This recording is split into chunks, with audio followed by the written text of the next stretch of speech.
ఆంధ్రప్రదేశ్ రాజకీయాల్లో ఒకప్పుడు బలంగా వినిపించిన నినాదం why not Kuppam. YSR Congress party అధికారంలో ఉన్న కాలంలో ఈ నినాదం రాష్ట్ర వ్యాప్తంగా ప్రతిధ్వనించింది.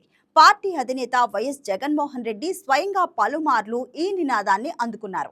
వై నాట్ 175 అనే విస్తృత లక్ష్యంలో భాగంగా చంద్రబాబు నాయుడు సొంత నియోజకవర్గం కుప్పంపై ప్రత్యేక దృష్టి సారించారు. అప్పటి పరిస్థితుల్లో టీడీపీ అధినేత కూడా జాగ్రత్తగా వ్యవహరించాల్సి వచ్చింది. అయితే ఇప్పుడు పరిస్థితులు పూర్తిగా మారిపోయాయి. ఒకప్పుడు సవాల్ విసిరిన అదే కుప్పంలో ప్రభుత్వ వైఫల్యాలపై ఆందోళన చేయడానికి వైసీపీ నేతలు ముందుకు రావడం లేదు. ఈ మార్పు రాష్ట్ర రాజకీయాల్లో చర్చనీయాంశంగా మారింది.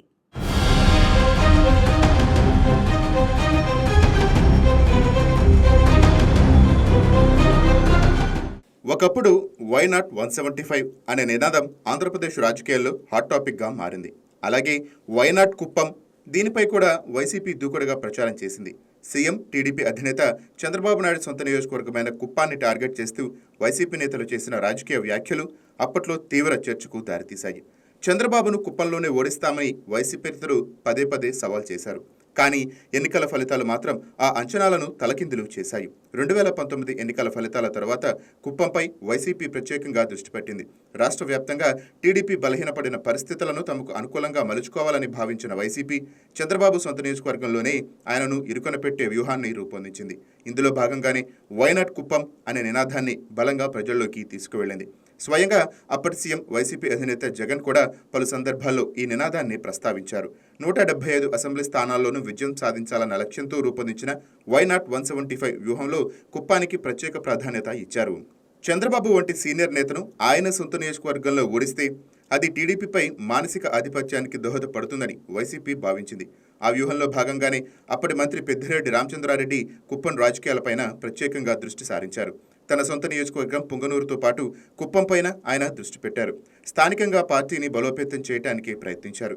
యువనేత కేఆర్జే భరత్ను ఎమ్మెల్సీ పదవి ఇవ్వటం, ఆయనకు పార్టీ తరపున విస్తృతంగా రాజకీయ ప్రాధాన్యత కల్పించడం వంటి పరిణామాలు చోటు చేసుకున్నాయి.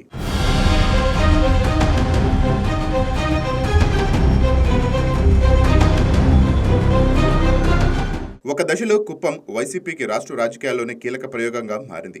చంద్రబాబు నియోజకవర్గంలో టీడీపీని ఢీకొట్టేందుకు వైసీపీ నాయకత్వం అన్ని రకాల రాజకీయ వ్యూహాలను అమలు చేసింది. చంద్రబాబు కుప్పంలో పర్యటించినప్పుడు కూడా వైసీపీ నుంచి తీవ్ర నిరసనలు, ఆందోళనలు ఎదురైన సందర్భాలు ఉన్నాయి. దీంతో కుప్పం రాజకీయ పోరు రాష్ట్ర వ్యాప్తంగా చర్చనీయాంశమైంది. స్థానిక సంస్థల ఎన్నికలు వైసీపీకి మరింత ఉత్సాహాన్ని ఇచ్చాయి. కుప్పం మున్సిపాలిటీలో వైసీపీ విజయం సాధించడంతో చంద్రబాబు కోటలో పాగా వేసినట్లుగా ఆ పార్టీ నేతలు భావించారు. ఈ విజయంతో వచ్చే అసెంబ్లీ ఎన్నికల్లోనూ కుప్పంలో టీడీపీని ఓడించవచ్చునన్న నమ్మకం వైసీపీలో పెరిగింది. అక్కడ నుంచే కుప్పంలో చంద్రబాబు ఓటమి ఖాయమనే ప్రచారం మరింతగా జోరందుకుంది. వైసీపీ నేతలు బహిరంగంగా సవాళ్లు విసిరారు. అప్పటి మంత్రి కొడాలి నాని కూడా తీవ్ర వ్యాఖ్యలు చేశారు. చంద్రబాబు కుప్పంలో ఓడిపోకపోతే ఆయన బూట్లు తుడుస్తానంటూ సంచలన వ్యాఖ్యలు చేశారు. దీంతో కుప్పం పోరు మరింత ప్రతిష్టాత్మకంగా మారింది. కానీ రాజకీయాల్లో అంచనాలు ఎప్పుడూ ఫలితాలుగా మారవు. 2024 ఎన్నికలు దీనికి మరోసారి ఉదాహరణగా నిలిచాయి. వైసీపీ చేసిన ప్రచారానికి భిన్నంగా కుప్పం ఓటర్లు చంద్రబాబుకు భారీ మద్దతు ఇచ్చారు. రికార్డు స్థాయి మెజార్టీతో ఆయన్ను గెలిపించారు. అంతేకాదు రాష్ట్రంలో టీడీపీ, జనసేన, బీజేపీ కూటమి ఘన విజయం సాధించడంతో చంద్రబాబు మరోసారి ముఖ్యమంత్రిగా బాధ్యతలు చేపట్టారు.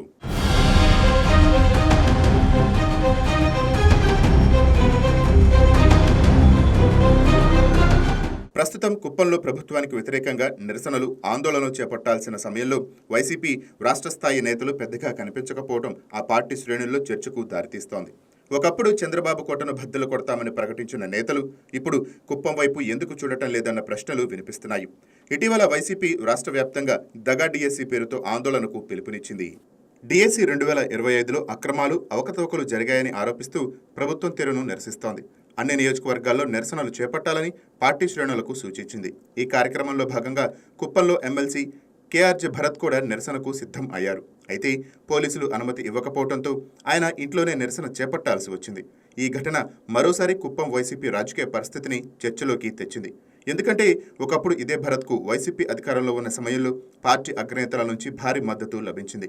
కుప్పంలో టీడీపీని ఎదుర్కొనేందుకు వైసీపీ నాయకత్వం ఆయన్ను అన్ని విధాలుగా అండగా నిలిచింది. కానీ ఇప్పుడు పరిస్థితులు పూర్తిగా మారిపోయాయి. కుప్పంలో వైసీపీకి రాష్ట్ర స్థాయి నేతల నుంచి గతంలో ఉన్నంత రాజకీయ అండ కనిపించడం లేదన్న విమర్శలు వినిపిస్తున్నాయి. నియోజకవర్గంలో ప్రభుత్వంపై ఆందోళనలు చేయాల్సిన పరిస్థితి వచ్చినప్పుడు స్థానిక నేతలే ముందుండాల్సి వస్తోంది.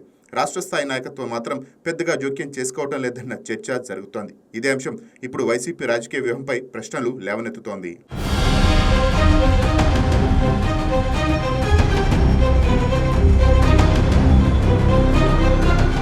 అధికారంలో ఉన్నప్పుడు చంద్రబాబు సొంత నియోజకవర్గాన్ని టార్గెట్ చేసి ప్రత్యేక వ్యూహం అమలు చేసిన పార్టీ ఇప్పుడు ప్రతిపక్షంలో ఉన్నప్పుడు అదే నియోజకవర్గాన్ని ఎందుకు పట్టించుకోవటం లేదనేది ప్రశ్న. అయితే దీని వెనుక మరో కోణం కూడా ఉంది. అధికారంలో ఉన్నప్పుడు కుప్పంలో రాజకీయ ఆధిపత్యం సాధించడం ద్వారా చంద్రబాబుకు సవాల్ విసరటం సులభం అయ్యింది. కానీ ఇప్పుడు చంద్రబాబు స్వయంగా సీఎంగా ఉండటం, కుప్పంలో టీడీపీ తన పాత బలాన్ని తిరిగి సంపాదించుకోవటం, గత ఎన్నికల్లో భారీ విజయం సాధించడం వంటి అంశాలు వైసీపీకి రాజకీయంగా సవాలుగా మారాయి. అందుకే కుప్పంపై గతంలో ఉన్నంత దూకుడుతో వ్యవహరించేందుకు వైసీపీ నాయకత్వం వెనకడుగు వేస్తోందా, లేక రాష్ట్ర వ్యాప్తంగా పార్టీ పునర్నిర్మాణంపైన దృష్టి పెట్టడం వల్ల కుప్పాన్ని పక్కన పెట్టిందా అన్న చర్చ మొదలైంది. ఒకప్పుడు వైనాట్ కుప్పం అంటూ చంద్రబాబుకు సవాల్ విసిరిన వైసీపీ ఇప్పుడు అదే కుప్పంలో ప్రభుత్వాన్ని ప్రశ్నించేందుకు నేతలను ముందుకు తీసుకురాలేకపోతే అదే ఆ పార్టీ రాజకీయ బలహీనతకు సంకేతమని టీడీపీ వర్గాలు విమర్శిస్తున్నాయి. అయితే వైసీపీ మాత్రం దీనిని రాజకీయ వ్యూహంలో భాగంగానే చూస్తోందని ఆ పార్టీ వర్గాలు చెబుతున్నాయి. ఏది ఏమైనా కుప్పం రాజకీయ కథలో పరిస్థితులు పూర్తిగా మారిపోయాయి. ఒకప్పుడు చంద్రబాబు కోటను బద్దలు కొట్టాలని ప్రయత్నించిన వైసీపీ ఇప్పుడు అదే కోట బయట నుంచి రాజకీయ పోరాటం చేయాల్సిన పరిస్థితిలో ఉంది. వైనాట్ కుప్పం అంటూ మొదలైన రాజకీయ సవాల్ చివరకు వైసీపీకే చేదు అనుభవంగా మారిందా అన్న ప్రశ్న ఇప్పుడు ఆంధ్రప్రదేశ్ రాజకీయాల్లో ఆసక్తికర చర్చగా మారింది.